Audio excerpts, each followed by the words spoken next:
a thing happened there when John F. Kennedy, the first time I got to the White House, he was forming the organization for lawyers, lawyers under law for civil rights.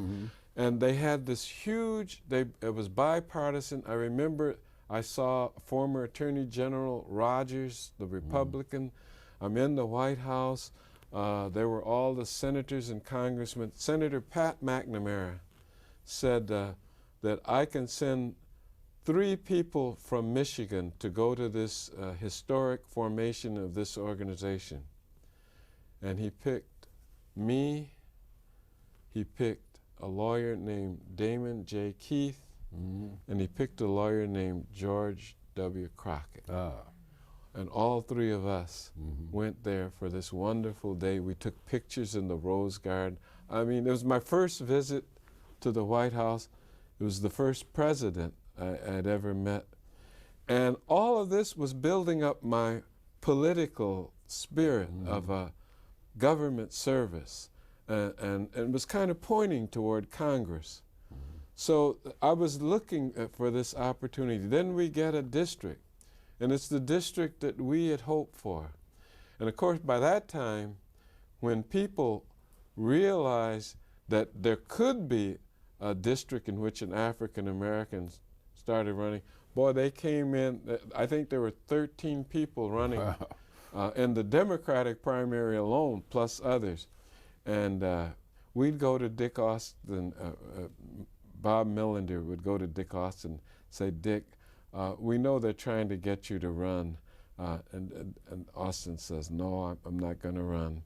And then finally Austin was saying, well, they're putting a lot of pressure on me. And finally he had to get in the race. And, you know, I won by 128 votes. And here again, fortune entered into my career. I'm not ashamed to say I'm one of the most fortunate people on the planet. The newspapers were on strike. The Detroit Times, the Detroit Free Press, and the Detroit News were all on strike because I would not have been the one that they would have chosen. I don't know who they would have chosen. But nobody was worried about that it would have been me. Nobody was saying, I wish the press was going, John, so you could get the endorsement. And they were on strike. And so here it is. Then I come to Congress, and there's Speaker John McCormick. Well, I go to the Speaker's office and report in. He says, well, son, we're glad to see you and hear you. And we're proud that you're coming in. This was the year that we had more Democrats than any. Foley came in. Oh, we had huge numbers of Democrats. Where would you like to serve? Well, Mr. Speaker, there's never been an African American on the Judiciary Committee in our history. I'd like to serve on that.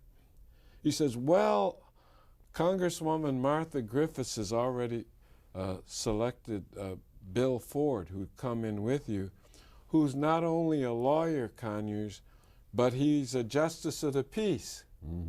And he wants that committee, and she wants him to be. Ways and Means member selects who goes to committees. I said, well, in all fairness, sir, Billy Ford and I are very good friends, but I think this is the moment in history with civil rights and the questions of voter laws that are all coming up. Remember, this is 1965. Right. We just passed the Civil Rights Act, and we were going to, the civil rights people wanted Lyndon to consider the Voter Rights Act, which he was very reluctant. He said, look, we just did this. So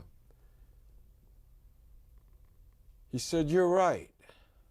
He picked up the phone. Wilbur, he said, I'm sending over Conyers, and I want him to go on the Judiciary Committee. And Wilbur got me Wilbur on Mills. Wilbur Mills. Yeah. And Martha Griffiths did not speak to me for a long time after that.